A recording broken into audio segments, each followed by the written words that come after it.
মানুষ হলো সৃষ্টির শ্রেষ্ঠ জাতি।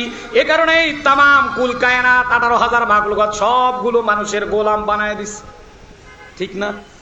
কারণটা কি?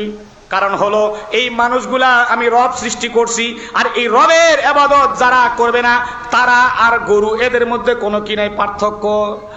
যারা দেখে দেখে শিখতে পারে না, যে যদি জুলুম করি, যদি চান্দাবাজি করি, তাহলে জনগণের গণপিটানি খাওয়া লাগবে, এটা দেখেও যারা শিখে না, বুঝতে হবে ওই কুরবানির গরু আর আমি মানুষ নামক গরুর মধ্যে কোনো পার্থক্য নাই, ঠিক না?